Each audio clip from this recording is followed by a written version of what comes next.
Ang ating content ngayon mga kaguro ay pareho pa rin ang pagluluto sa ating pamilya or sa pamilya ko mga kaguro. So, ang prepare ko ngayong lulutuin ay itong ating cabbage, sayote at saka yung ating carrots.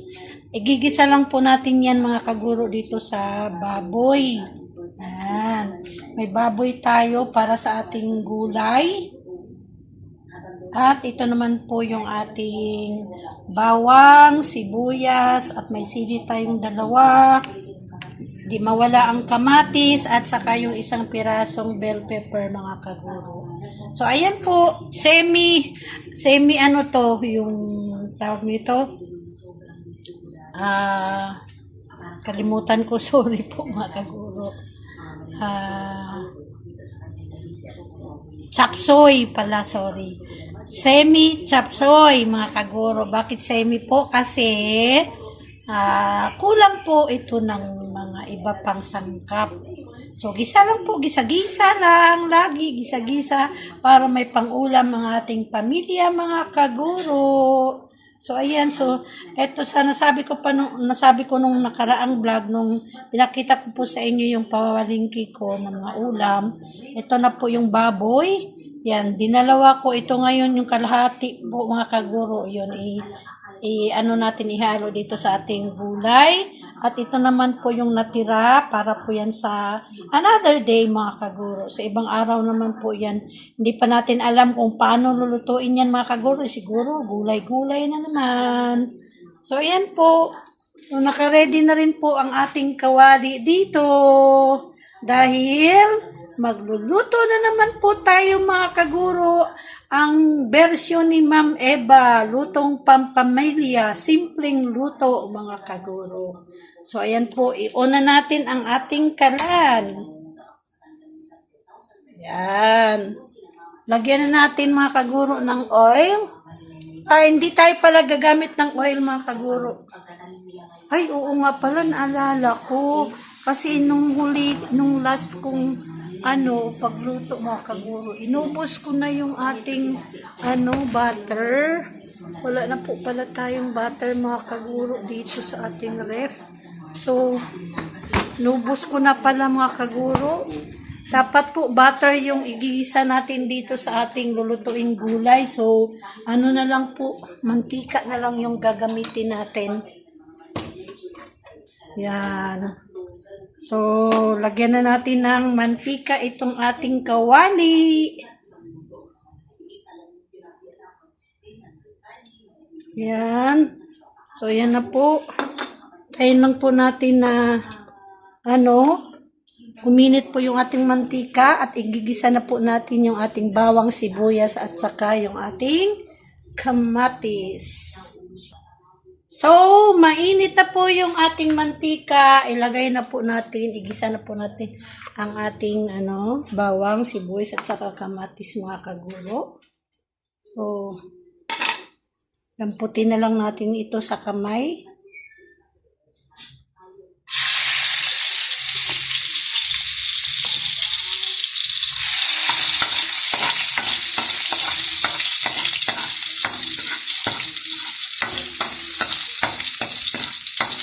Bango. Ewan ko ba mga kaguro, napakabango talaga ng bawang pagka igisa mo. Bango-bango talaga.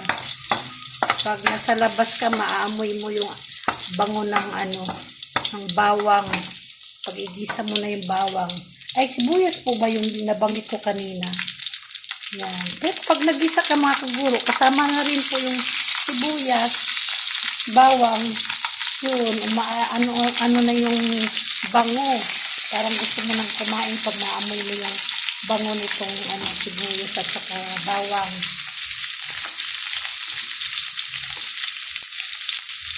Sasabihin mo, ang sarap naman ng amoy.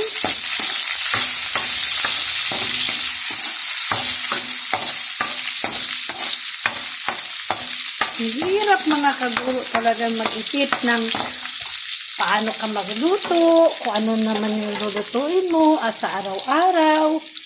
Ang hirap. Madali pong bumili ng ulam. Basta may pera ka lang mga kaguro, pero ang pag-iisip ng anong klaseng lulutuin mo, kung anong recipe ang lulutuin mo para sa pamilya, mahirap po mga kaguro kasi siyempre hindi mauwasan yung iba ay isang pamilya natin, yung ibang anak natin magrereklamo kasi pabalik-balik na lang yung recipe natin mga kaguro. Siyempre, minsan po mga kaguro, nanonood ako ng sa YouTube, yung iba-ibang recipe, pero napakadain namang mga ingredients mga kaguro, mga sangkap. Parang pang resto. Ibang, gusto ko lang po yung simpleng luto, pampamilya lamang po mga kaguro, yung abot kaya natin mga kaguro. So, ayan po yung aking pagluluto, yung abot kaya lamang po. At talagang pampamilya talaga mga kaguro. Alam nyo po ba na bihira lamang po ako din nagluluto ng tinataon ko po, ang teknik ko po kasi pag namamalingkip ako ng ulam, halimbawa, Wednesday po, may tianggi, iniisip ko na yan, ano yung lulutuin ko pag araw ng Sabado, Linggo, kasi po, pag araw ng Sabado at Linggo po kasi, ang anak ko ay nandoon sa girlfriend niya. Kaya, dito kami lang dalawa ng asawa ko, kaya kahit ano na lang yung lutuin namin or kahit isda po ang lulutuin namin, okay lang kasi kumakain naman po kami ng isda. Yung pag nandito kasi yung anak ko mga kaguro, bihira lang po yan kumakain ng isda. Yung kinakain lang po niyang isda mga kaguro, yung alumahan. Yung luto naman ng alumahan na gusto niya ay sabawan mo ng kaunti, tapos lagyan mo po ng maraming sibuyas, kamatis, tapos lalagyan mo po ng kalamansi. Yan. And then, lagyan mo po ng alubate o di kaya yung talbos na pula o talbos na puti. Yun, ganun. Gusto. Kumakain siya po mga kaguro. At saka yung isa pang isda na kinakain niya ay yung bangus. Yung bangus niya po, yung pinakagusto niyang part na kakainin ay yung banda sa, yung ulo po, yung tiyan. Kasi pagka yun po yung una yung kinukuha, yung tiyan ng bangus kasi mataba nga po, masarap kainin. So, lagay na po natin itong ating baboy.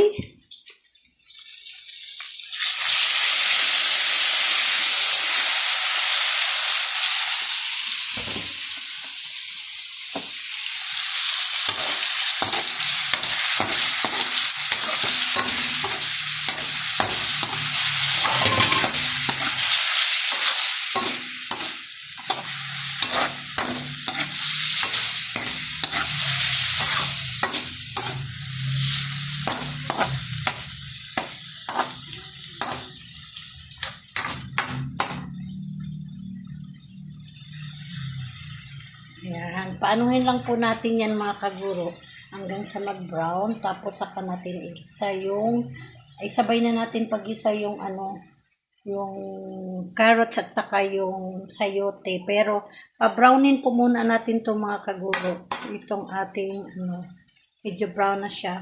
Saka natin igisa yung carrots at saka yung sayote. So takpan po muna natin mga kaguro. Balik po ako ha mga kaguro. Habang nagigisa tayo ng ating baboy mga kaguro, inantay natin na medyo mag-brown siya. Hihiwain po muna natin pala yung ating cabbage, yung ating repolyo mga kaguro.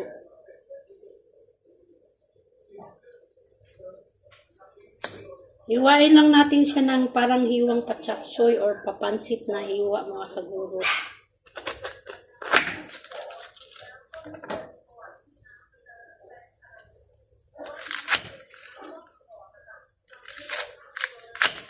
Tanggalin po muna natin itong yung sa gitna niya.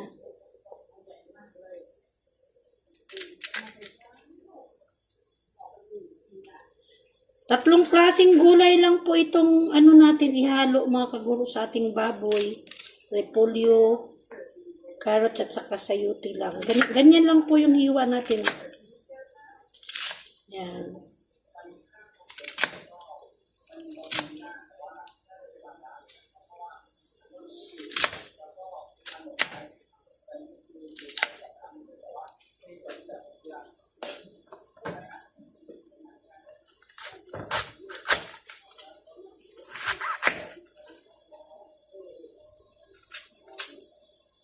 Dito ko na lang nilagay yung pinagtanggalan kong ano, yung sa gitna niya.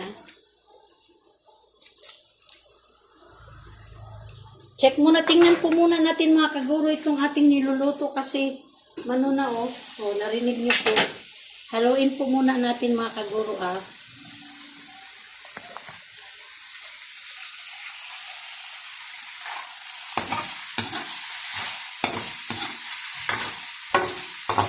Yan, konting pa-brown pa po. Saka natin igisa yung ating ano kasi kaka-brown lang niya. Medyo patuyuin pa natin ng kaunti. Saka natin igisa yung ating sayote at saka yung ating carrots. Yan.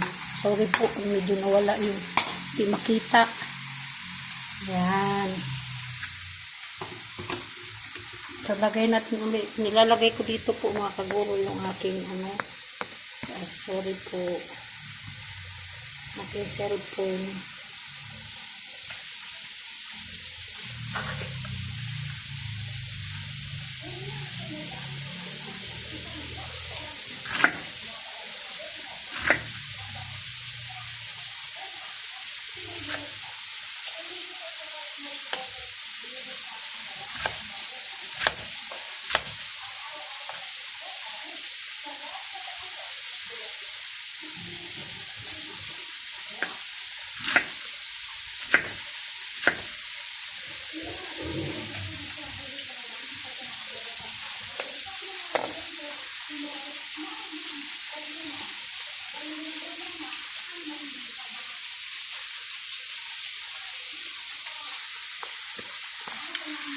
Yan, haluin natin ulit mga kaguro yung ating ano niluto.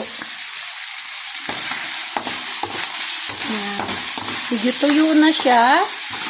Pwede na nating ilagay yung ating gulay, sayote at saka carrots mga kaguro.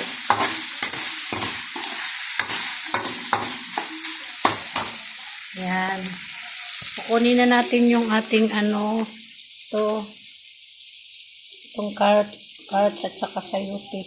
Lagay lang natin ulit, isasama lang natin itong nabukod na ano, konting repolyo dito. Ayan na po yung ating repolyo na hiniwa ko mga kaguro. At ilagay na natin ito ating sayote at saka yung ating carrots.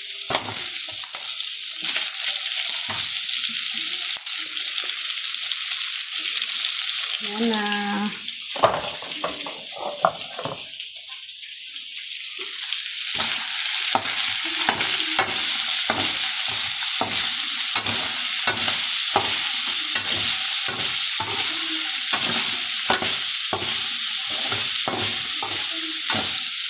Ay, saglit lang mga kakulo. O, tingnan nyo po, oh. May isang malaki pa pala mga kaguro na hindi natin naiwa. Saglit tamang po ha. Mainit pala. Kukunin lang natin, hiwain natin dito mga kaguro. Yan. Saglit lamang, balik po ako mga kaguro kasi hindi ako makahiwa niyan kapag nakahawak ko sa cellphone. Balik po ako. Titimplahan na natin mga kaguro. Tingin tayo dito at ko ito meron pa tayong sobrang ano oyster sauce. Lagyan natin ng oyster sauce. Konti na lang po yung laman mga kaguro yung oyster sauce. Busin na lang natin.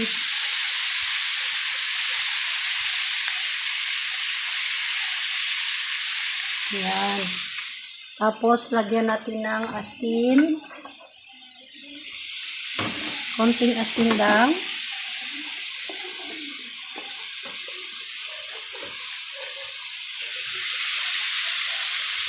Saka, kasi maliit lang naman ito parang kutsara mga kaguro.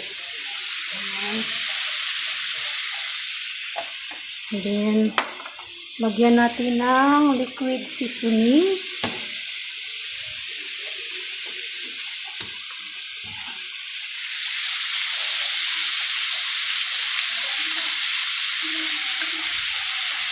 Okay.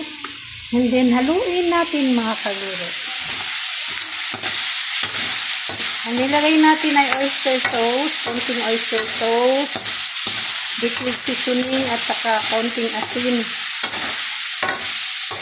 Para habang ginigisa natin mga kaguro, templado na siya. Manuot na po yung lagay natin panimpla dito sa ating gulay sa kababoy.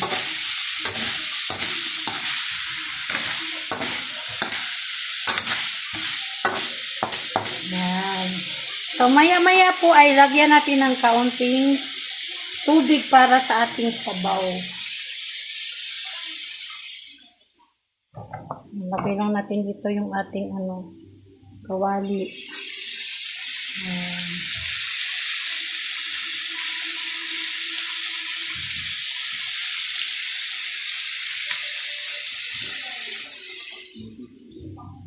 Haluin natin ulit.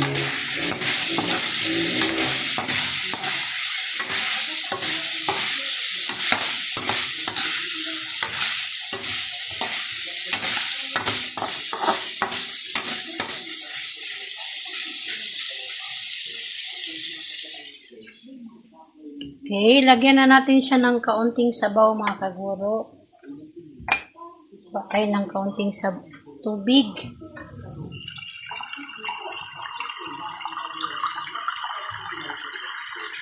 Yan, okay na siguro to. Sabaw natin.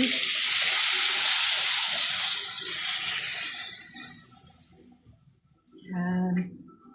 Kain muna natin itong gripo. Yung pala mga kaguro, nilabhan ko yan, basahan namin.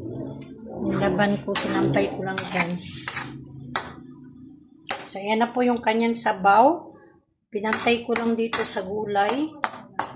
Yan, antayin lang natin na na siya mga kaguro. Medyo pakuluin natin at medyo half cook na. Lagay na natin yung ating repolyo. Yan. Gagawin natin dito mga kaguro, hindi kayong lutong-luto yung medyo half cook mga kaguro. Hindi naman half cook na half cook. Yung palapit na siya sa na. So, ayan po. Mamaya po ay natin yung ating repolyo. So, takpan po muna natin ito mga kaguro. Balik po ako.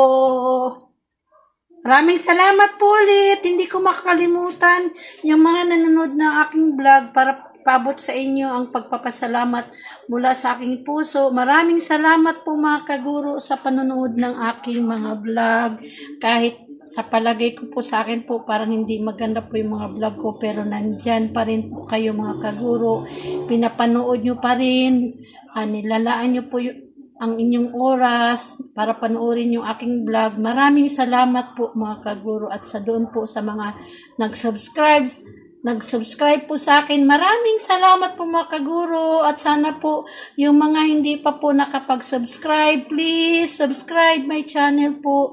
Nakikiusap at nakikisuyo po ako mga kaguro. Subscribe my channel at naway panoorin niyo po lagi ang aking vlog. Ang aking channel po mga kaguro ay Juneva Loves or Juneva Loves mga kaguro. Maraming salamat. Balik po ako mga kaguro. Ilalagay na natin mga kaguro yung ating bell pepper at saka yung mahabang sili. Lalagyan ko rin po ng mahabang sili mga kaguro yung pansigang. Ito po. Para mas medyo may anghang po siya mga kaguro. So lagay na natin sabay itong bell pepper at saka yung sili natin. Yan.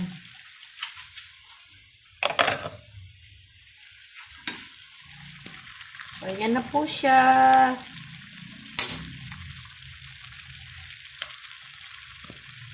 Yan na po ang ating malapit.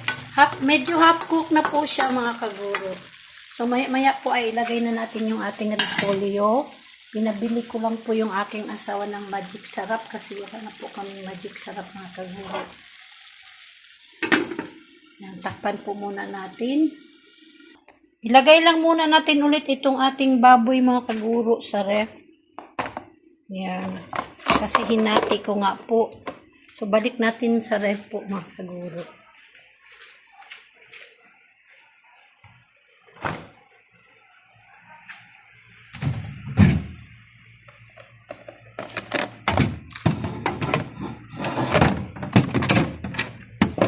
So, yung laman ng ating ref Yung ulam na lang po namin ay itong baboy na to.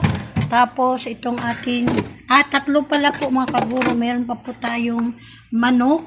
Tapos yung sa ilalim po ay yung buto-buto ito. Yan, tatlong ulaman pa po yan. So, anong araw ngayon?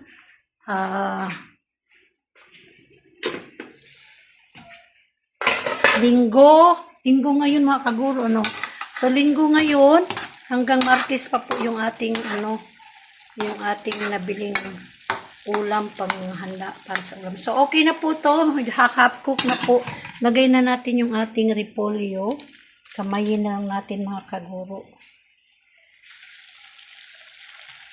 Yan.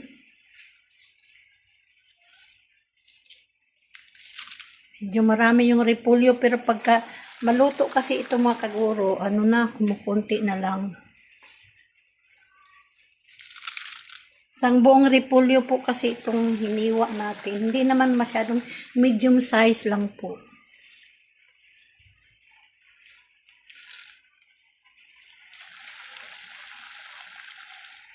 Meron pang konti, simutin natin. Kasi sayang din. Yan. So, takpan lang na po natin. Mamaya lang natin haluin kapag makuluan na siya at medyo na siya. Takpan po muna natin mga kaguro. Kunin natin takip. Yan. So, yung ating asawa, ay, bakit pa? Kulang? Di ba umalis ka na? Akin na. Sus, tingnan mo mga kaguro. Nagkalat ang aming sahig dahil dito, itong mga to ang salarin niya. Oh, yung pagkain nila, kinakalat nila mga kaguro. Ayan, nandaan ko na sila ng pagkain. Kinakalat, Diyos ko. Pati itong ito mga kaguro, yung upuan namin, nilagyan ko na to ng plastic. Yan. Para po to sa center table namin mga kaguro, ay sa aming lamesa. Pero sinapin ko diyan kasi diyan umiihi mga kaguro na ko po.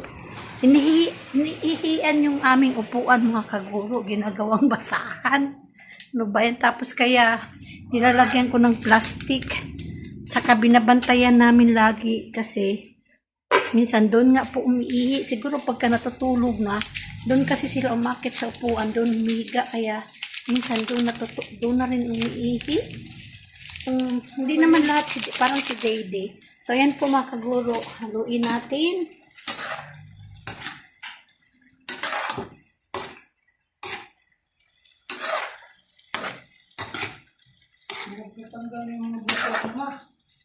Ha? Ay, bumaba ba? Taas mo para hindi nila mahatak. Kinukuha nga nila yung bulaklak tinatangay.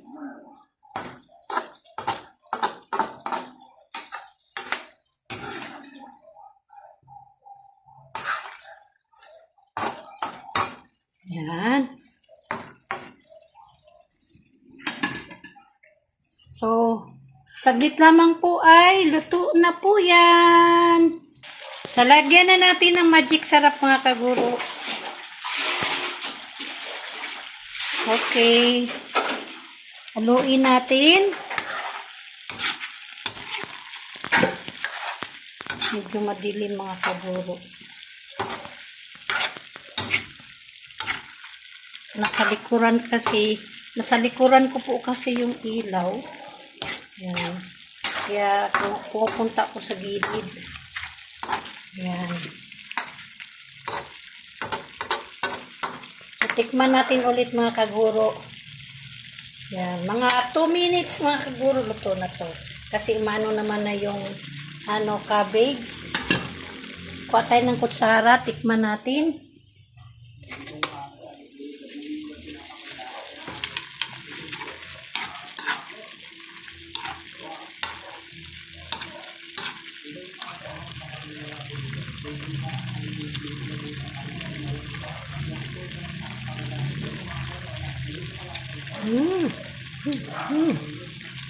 Sarap, tamang-tama lang talaga sa timpla.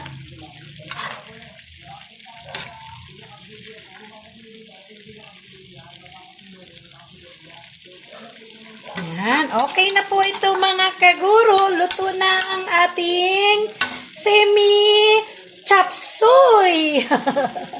Semi chapsuy mga kaguro kasi kulang sa mga sangkap.